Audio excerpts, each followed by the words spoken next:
গন্ডাছড়া মহকুমার অন্তর্গত ডুমুরনগর ব্লকের ধলাঝাড়ি ভিলেজের নতুন বিশ্বরামপাড়ার মানুষ দীর্ঘদিন ধরে বিভিন্ন মৌলিক সমস্যা নিয়ে চরম দুর্ভোগের মধ্যে দিন কাটাচ্ছেন।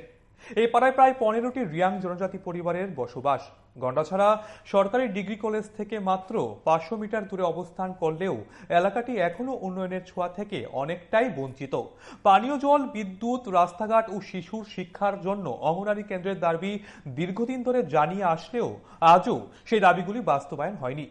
2020 সালে করোনা পরিস্থিতির সময় পাড়ার বিদ্যুৎ সংযোগ এবং একটি মিনি ডিপ টিউবওয়েল স্থাপন করা হয়েছিল, কিন্তু দুর্ভাগ্যজনকভাবে দীর্ঘ 6 বছর পেরিয়ে গেলেও ওই ডিপ টিউবওয়েল থেকে এখনো জল পাওয়া যায়নি।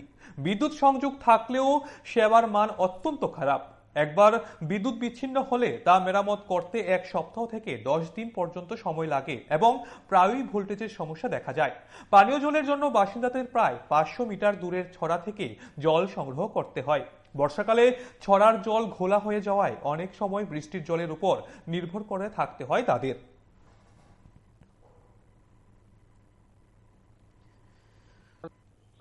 আমার জল লাগে বড় কষ্ট বেশি। বৃষ্টি আইলে আমার বৃষ্টি জল খাওয়া লাগে, বৃষ্টি জল ছাড়া খাওয়া পাই না। আমার ছড়া জল খাইতে অনেক দূরে আছে, এটা কষ্ট বেশি। জল গুলি জল খাইয়া আমি বাঁচত না।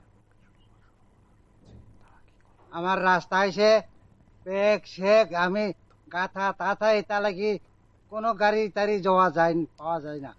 অসুখ বিসুখ হইলে আমার বইয়া বইয়া নিয়ে যাইতে লাগে। এই লাগে রাস্তা আমার বড় কষ্ট। আমার রাস্তা কিছু চলেন বা কিছু করা সঙ্গে সঙ্গে দিতে হবে সরকার। আমাদের জল লাগে বড় কষ্ট, জল লাগে আমাদের তাড়াতাড়ি কিছু চেষ্টা করা সরকার দিতে হবে।